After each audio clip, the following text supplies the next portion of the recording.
Hello, boys and girls of Credit Union Land, and welcome to episode 57 of the CUInsight Experience. This episode is brought to you by our friends at Co-op Financial Services. Co-op is your trusted payments processing partner whose mission it is to drive the credit union movement forward, and we could not be happier to have them as a sponsor on the podcast. My name is Randy Smith, and it is my job on the show to have conversations with the best and the brightest of the credit union community. I get to pick their brains and see if we can't find a few nuggets that we can all learn from. My guest on today's show is Mr. Jeff Olson. Jeff is the president and CEO of the Credit Union Association of the Dakotas. I knew this was going to be a ton of fun because Jeff and I have gotten to know each other over the past couple of years, and I've always enjoyed the conversations. I think you will too. We talked about issues facing credit unions, what Jeff and his team are doing to try to help, including CU Social Good, which if you haven't checked out, I recommend it. I've been a huge fan of it for a while, and they're doing amazing work spreading the credit union message. Like many of us, Jeff took the winding road to credit unions, a radio disc jockey working in the governor's office in the Dakotas, in North Dakota, at an ad agency, all before he found his calling in credit unions. So it was a lot of fun to walk down that road. As always, we got into the leadership and the life hack section of the show and wrapped it up with those rapid fire questions. Jeff has a ton of leadership lessons from a background in coaching in his career along the way, as well as life hacks that, he was willing to share that he's learned from inside and outside of credit unions. So without further ado, I give you my conversation with Jeff Olson. Enjoy. Jeff, welcome to the show.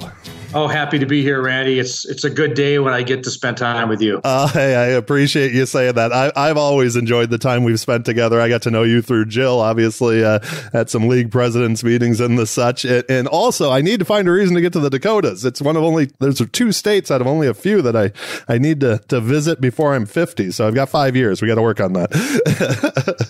Yeah, we'll work on that. Most definitely. We'll get you out here. That's for sure. So I'd like to start with something that I've always been a huge fan of, and that's your CU Social Good campaign. And I know it's actually something that it seems like is even catching on more, which I absolutely love, the idea of, sharing the stories. But for those who don't know, could you tell us a little bit about why this is such an important cause for you and your team? Well, thank you, Randy, and I appreciate your support. And it's actually growing. It's growing organically because of people like you who are liking and sharing it, and that's what it's all about, is taking this thing viral. But CU Social Good actually has an interesting background.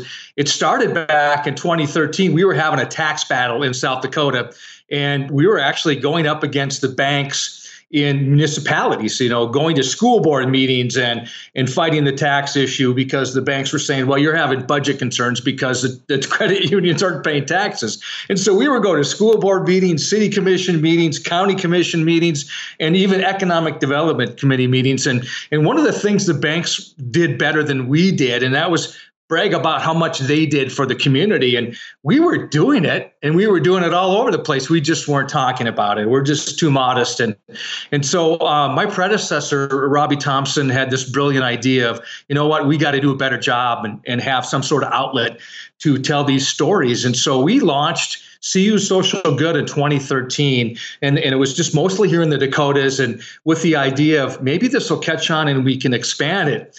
And then, shortly after that, CUNA came out with Unite for Good, which was kind of the same concept. We're still here. Unite for Good has merged into us, and we're growing. Last year, I think we had 1,000 stories here. We still got a couple. 2019, it was 1,000 stories, and 450 credit unions have profiles on there. So the concept is you go in and you create a profile, and then you go and share your feel-good stories. And then you can also, categorize that. So there's a way to aggregate that information. So if I'm providing tangible volunteer work, or if it's scholarship dollars, or if we're giving money to CU Children's Miracle Network hospitals, or a local community thing, or a local sports team, you can categorize that. And so you can actually go on the back end and create a report and go to your community leaders and say, look what we're doing in our community. And the key for that is to really take that and go viral. So we have the website, we have the Facebook site, we haven't got Instagram yet, but we also have a Twitter feed. And then for credit unions to spread it. if they post it and then they Facebook it, they tweet it, and then everybody else is to go out and grow that thing organically. And so we're getting there. We have 20 leagues supporting us, which is great. And it seems like we're growing each year, and we're looking forward to more partnerships. And one of the things we want to do is we want to go back and create that aggregate report. So it includes things like financial health. Here's the kind of loans we're doing in a community that are helping people that are in need. And here are things that we're doing that some of the for-profit banks aren't doing. And so we're in the process of trying to figure that out. But some of it takes money. And so, we're kind of doing this on the fly. We are getting a little bit of support from our peers across the country in the league. So we're looking at doing that kind of thing. And we're also looking, for other partnerships where we could take this thing and grow it even further. So it's a really fun project. We like it, and we believe in it, and we're gonna keep pushing it. You said something in there that's been a pet peeve of mine, and that's that we don't do a good enough job of bragging. And I remember a few years back, like speaking at some league events, and I was talking about communications, and one of the slides I brought up was what you mentioned about the banks. Like within one click on their website, they were telling you what they did. You know what I mean? Like in the community and everything like that. And it's wait, no, we do this better. This is what we are, So like I said, I absolutely love that, because I think it's such a differentiator that we have. You mentioned about the goals going forward. I love to hear that. Anything we can do to help, please. We will link to it all over the show notes so other people can get involved, and let's get more credit union profiles on there as well and start sharing. So we'll talk. Yeah, absolutely. From past conversations with you, I know you spend a lot of windshield time, traveling all over your states. So what are the biggest challenges that you currently are seeing, on the ground from the credit unions when you're talking to leaders? Well, you're right. The Dakotas have a lot of geography, and I've been to every corner of both North and South Dakota. And, there are some beautiful places here, and it's fun to get out and about, but it's a lot of windshield time, and you're doing a lot of work from your car phone. But as we get out and about, the challenges for credit unions here are really in North Dakota is a field of membership issue. We have one of the most restrictive field of memberships in the country. It's 75-mile radius from your home base. And you look at the expansiveness of the Dakotas, and that just does not make any sense. So we're working with our local Department of Financial Institutions, and so far we just haven't had any luck. We're watching the federal bill, the NCUA's rural district field of membership deal. We're looking for some parity. As soon as some of that court thing gets figured out, I think we'll have a little bit of a leg to stand on and work on that. We could take it to the legislature, and we've talked about that as a group, and we just don't feel that the environment and the political risk is too much right now, and the environment is right to really take that through. If we could have our regulators support us on that, I think we would win it. But the banks are pretty strong on the political side here.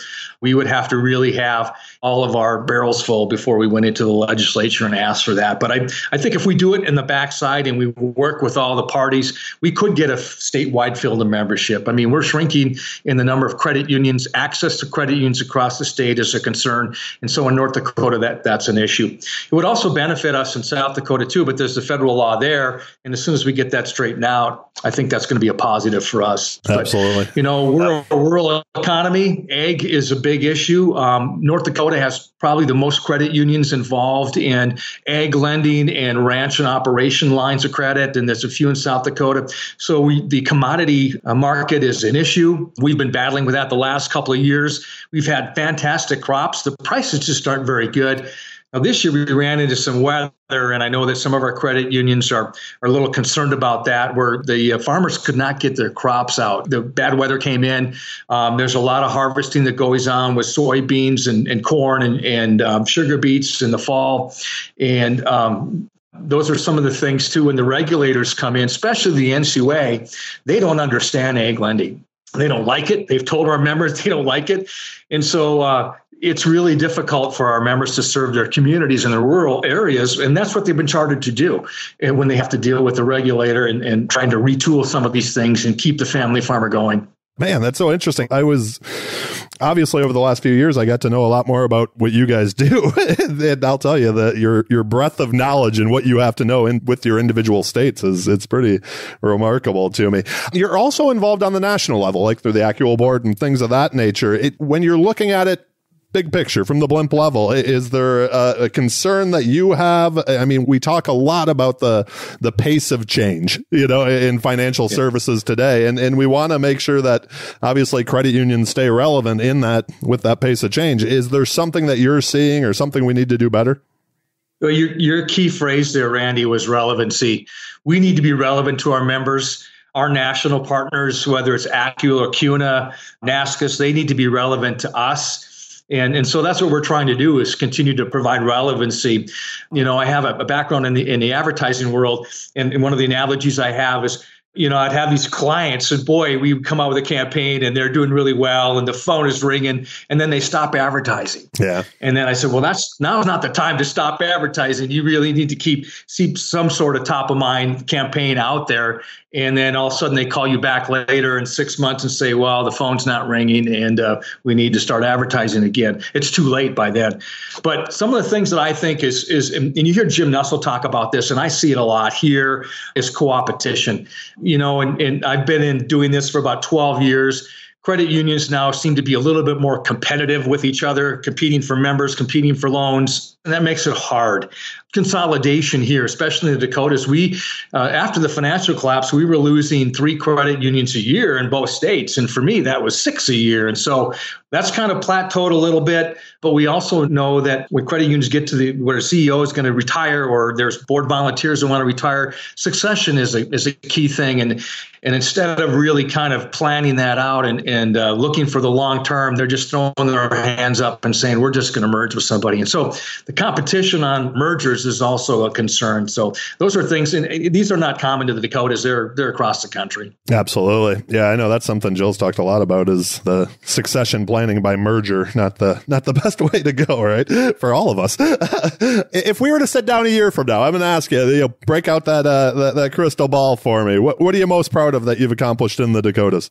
That's a good question. And I really haven't thought about that, is other than, the CU Social Good is a nice win. I think we've maintained really good relevancy for our members, pushing the tax battle back in South Dakota. Every time we went, we had, I think, 12 battles. We had 12 municipalities we went up against, and we won 12 of 13.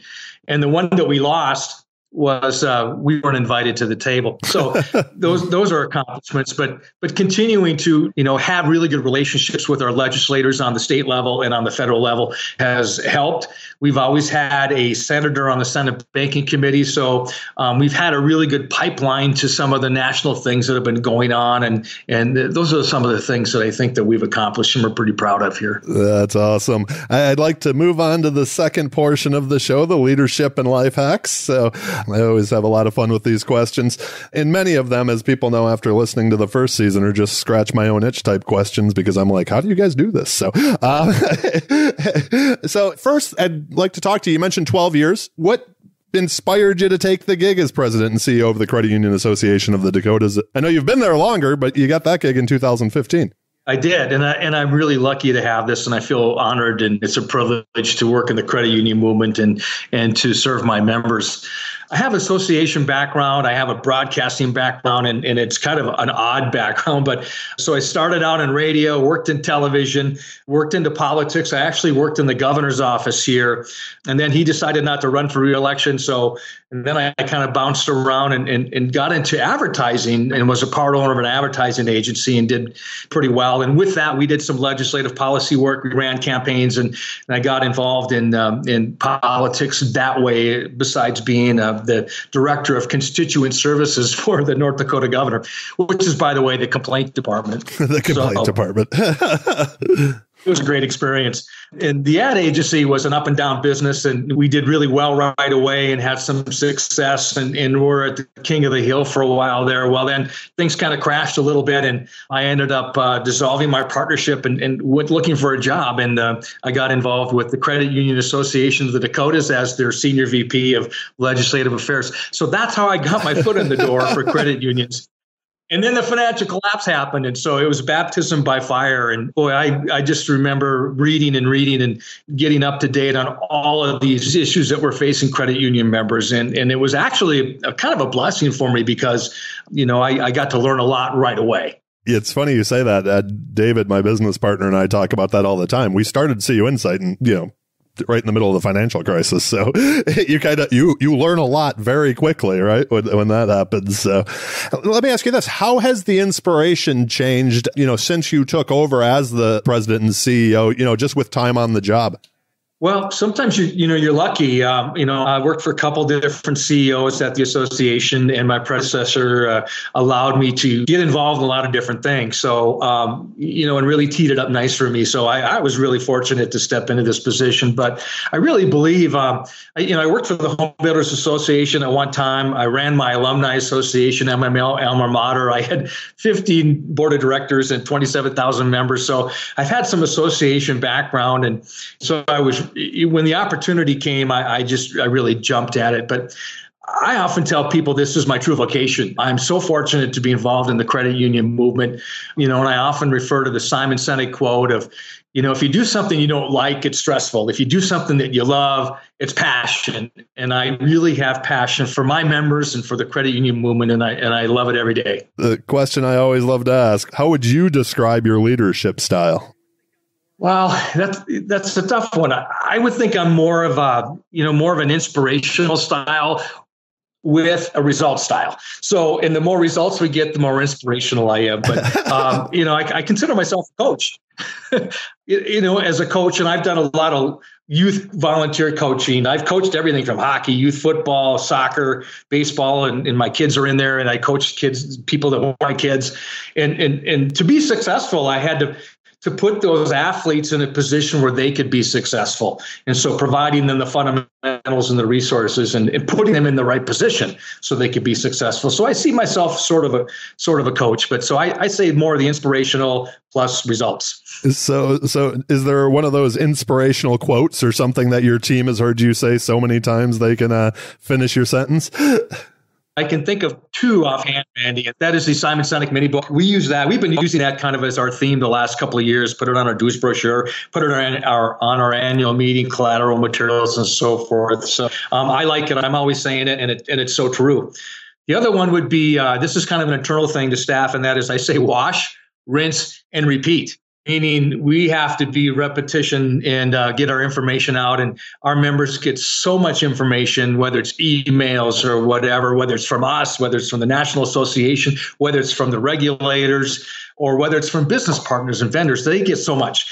And so, we're not always on the top of the list when the emails come in. And so we got to repeat ourselves quite a bit and use all of our communication resources to tell our story. And until they tell us to stop communicating to us or talking about that, we're going to continue to tell our story. It's funny. You can tell the advertising background there, I bet. Just keeping that message consistent, right? Like going over and over again. It's so funny. That was a question I asked a lot in the first season, but I took it out just quite honestly because people were like, say it more. It was like the same answer. So I'm like, let's add some new questions in here. So, hey, sometimes as a leader, you have to make that decision that people might not like in the short term. And that unpopular decision, I know talking to people, as they're first coming up, that can often be a very difficult thing to do. How have you cultivated that in yourself, that ability to make the tough decision? That's a good question, Randy. But I see that as leadership, making those tough decisions. Winston Churchill said, fear is reaction and courage is decisions. And that's so true. I mean, sometimes decisions are made based on what's currently happening, the current situation, and what's the best result that we want to get at this moment. Sometimes you have to consider long-term ramifications in that. Sometimes it's a gut decision. Sometimes it's instinctive. And, sometimes they do have to seek out some help from peers. I have great lead peers out there that I'll call often and say, hey, what do you think? And I got to make a tough call here. And so that helps. Is there a common myth about leadership that you would like to debunk? The first one for me is, a title doesn't mean you're a leader.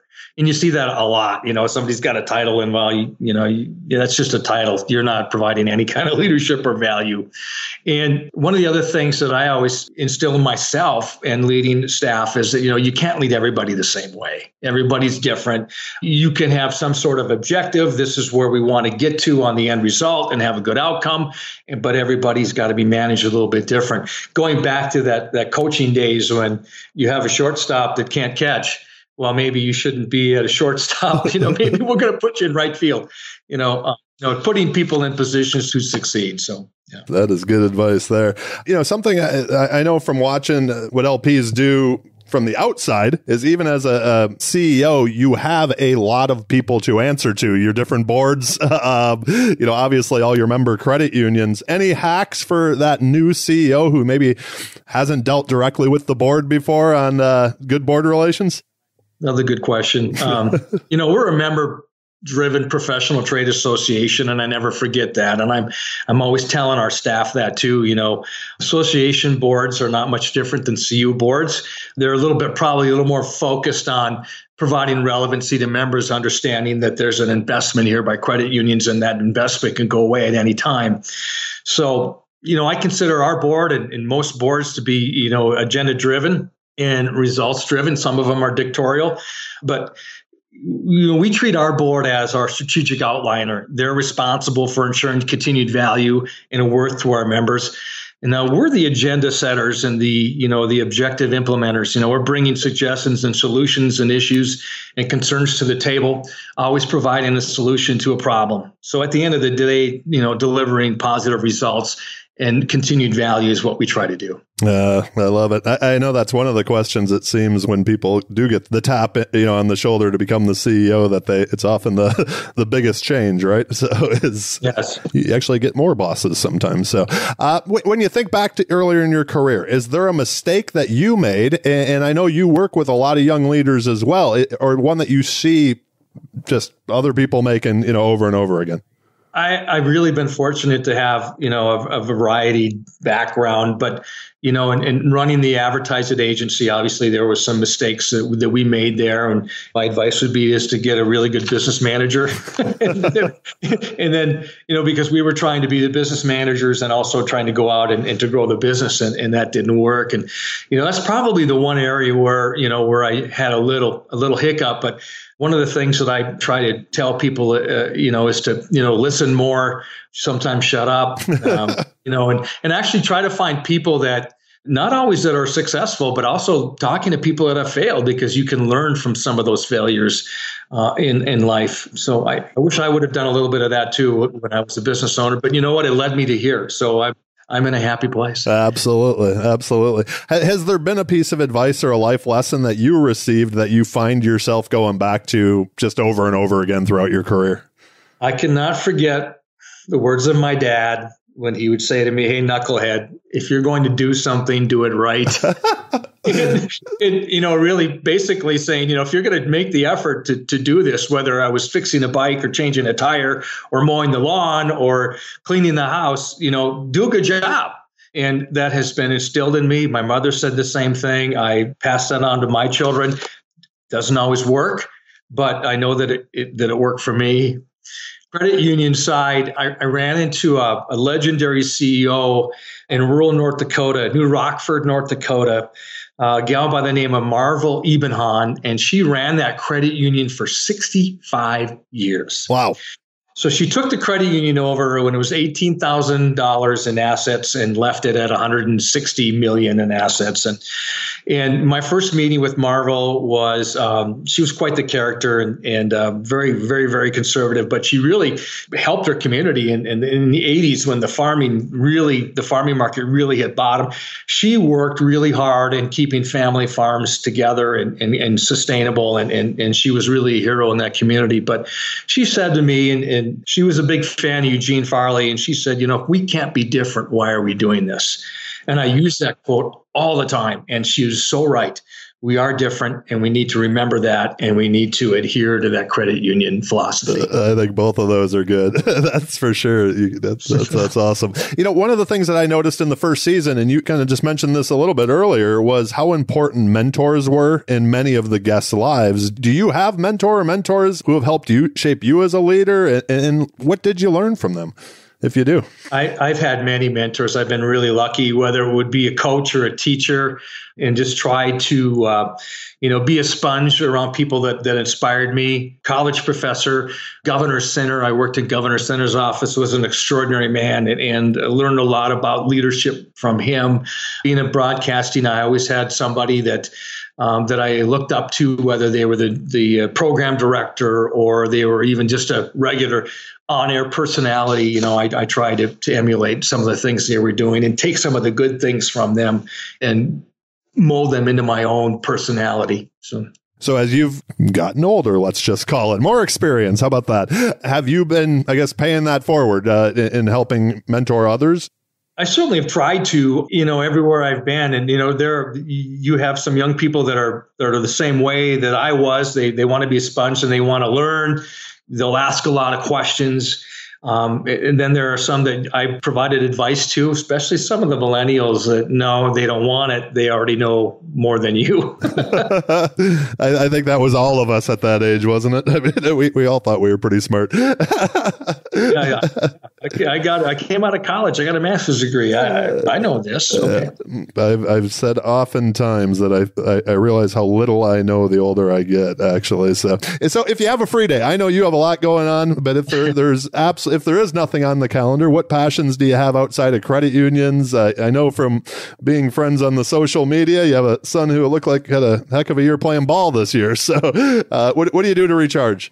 Well, first of all, I actually like being at home because I am on the road a lot. So I really enjoy a day or two just kind of relaxing at home and getting caught up on some of the domestic things. But yeah, I have 3 children, a grandchild, and the grandchild is here. So have the opportunity to be a granddad and babysit a little bit. And so she's just turned 1. So I'm looking forward to the opportunity to have actual conversation with her.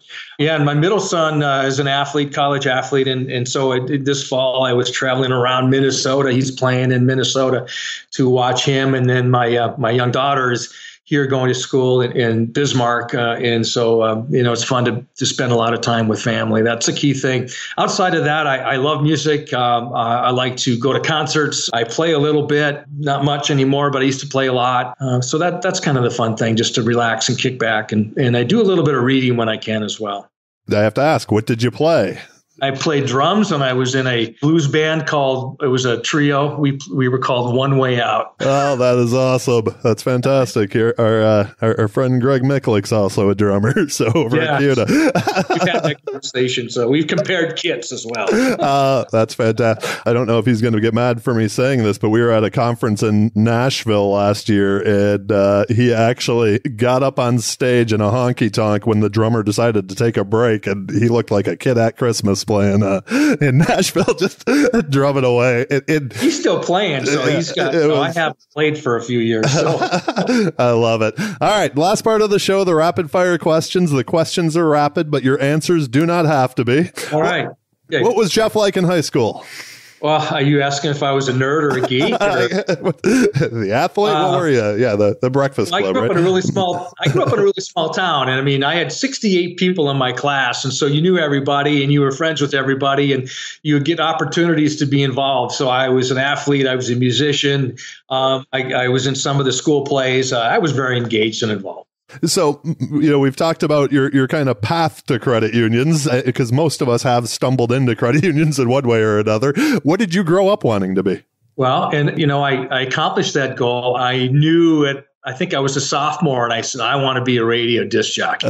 Awesome. And I did it. I went to radio school out of high school and I was working at the radio station about a year and a half later that I grew up listening to in Grand Forks, North Dakota. And I thought I was cool. I was a really good time and temp disc jockey, not a lot of personality, but I knew a lot about music and I was pretty basic, but I loved it. And I did it for a couple of years and then went back to school. What type of station were you at? What kind of music? Top 40. Yeah. Top 40. All right. That's top 40. Awesome. My radio handle was Jeff Parker. Jeff Parker. Do you know, he might kill me for saying this too, but I met Bo McDonald from your marketing company. And at the time he was starting his credit union marketing business, he was also on the air in Greenville, Spartanburg, South Carolina. And his actual name is Thomas McDonald. But when he moved south, they thought Bo was better for the country format. So, and he still has it today.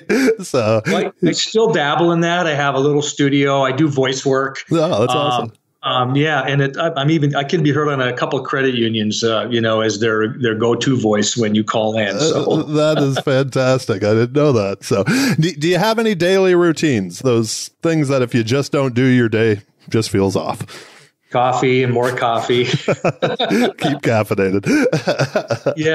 When I'm around the office, there's some more routines. When you're on the road, it's a little bit difficult, and I do like to do a little exercising every day, and it's got to be a little bit of outside. Here, the weather's not always great. So you take advantage of that when the weather's good to get outside and get some exercise. Absolutely. Is there an app or a tool that you just couldn't live without? And to give an example, like I use Evernote for everything. That's where I'm reading these questions off of, old school planner, something that you just lost if you don't have it. Well, it's my iPhone, my Outlook calendar. I have an app called Biz Expense Tracker for CEOs that have to track their expenses. I absolutely love it, but it's only as good as the user. You got to input that expense right away, otherwise it doesn't do you any good. But I live and die by that, and my board appreciates that that accuracy. So that is true about many of these things, right? If you don't use them, they don't do it on their own. So the random question: you just said you were a musician and a disc jockey and everything here. So what is the best album of all time? The one you can listen to without skipping a song? No brainer, Randy. Dark Side of the Moon, Pink Floyd. Awesome. I think you're actually the first person to mention that in 50 some odd episodes. That actually blows my mind. That is a good one. Absolutely love Pink Floyd. And that's my go-to music all the time. And, close behind that is The Wall and Division Bell. I mean, those are my go-to. When I'm on the plane, that's what I'm listening to. That's fantastic. I'm a reader. Jill and I have a stack of books in our house that grew over the first season with all the recommendations people gave. Is there a book that you've either gifted or you just think everybody should read? Well, I give a lot of books away and I don't get them back, but I read a lot of different things, from fiction to nonfiction. I like history and some biographies and things, but my go-to is really these spy thrillers, whether it's Vince Flynn or Brad Thor. I just love them. They're easy reads. You knock them out quickly. So and Dan Brown is another favorite. So, do you have a favorite if somebody was looking for one? I would say Vince Flynn up until, he passed away a few years ago. So he has a ghostwriter continuing that series. Not quite as good. So one of the early ones. Yeah. Dan Brown is always pretty solid. So. Yeah, I've read a few of his. As you've gotten older, what's become more important to you? And my favorite part of this question, what's become less important? I don't know. That kind of changes every day. Really, it's being more patient. And listening better and listening more, whether it's to staff, to members, and that's become more important. It's not as urgent sometimes, and to sit back and really kind of evaluate some certain, you got some time to do that, and you got some relying on your experience. Sit back on your experience and say, okay, this is not that big of a deal, and just taking a breath. Sometimes it's, the 24-hour rule. Whether it's an issue or an email that doesn't sit right, I'm going to sit on this for 24 hours, and then it changes. Yeah, somehow. Isn't that funny how that works? It absolutely is. Yeah, once you kind of take that immediate emotion out, right? So, there's a question I didn't send you. When you hear the word success, who's the first person that comes to mind? Oh man, that's one that I have to give a little bit of thought to. Success. I kind of have to go back to my old school on that. And I've had the opportunity to meet a lot of these CEOs from the credit union movement. And I really liked Dick Ensweiler and had the opportunity to kind of work with him as he wound down his career. And thought he did a great job and was very popular and made good decisions and provided terrific value to his members no matter where he was at. And so, in the credit union movement, I would look at, like a Dick Ensweiler and Dan Engen, and there's a bunch of them out there that I thought were John Mahoney, that were just awesome. You kind of looked up to them and said, if I could be close to how they are, I'm going to be successful in that. So good answer. Thank you again, Jeff, for being on the show and sharing your story. This has been a lot of fun. The last question I have of you is, do you have any final asks for our listeners or final thoughts you'd like to share today? Okay, we'll go off on a little bit of advice, and that is, and really this is something that's for me too. So maybe I'll just share it, and if people want to take it and use it, that's fine. But shut up and listen more, be patient, be kinder, and, look for opportunities to serve and help others. And I've been watching less sports. Less sports. Well, we will link to everything we talked about today in the show notes. I think that's the perfect way to wrap up. If people have additional questions of you, I know you're on LinkedIn, Twitter. Is there a preferred way for people to reach you that we can put in the show notes as well? Absolutely. Email is kind of my go-to still. So that's JOlson@CUAD.coop. We will link to that. Jeff, thank you again for taking the time today. I greatly appreciate it. Hope you have an amazing day. Thank you, Randy. It's been a pleasure. You too. Before we go, I would once again like to thank Jeff for taking time out of his busy schedule to be our guest on today's show. And a big thank you to our sponsor, Co-op Financial Services. Make sure to click through on their link in the show notes and give them some loves and get to see everything exciting they have going on. Also, in case you missed it at the end of last year, you asked for it, so we put it together for you. You can Google the CUInsight Experience podcast book list and find a running list of all the books that guests have mentioned or we've talked about on the show, and links over to Amazon. So happy reading and have a great day.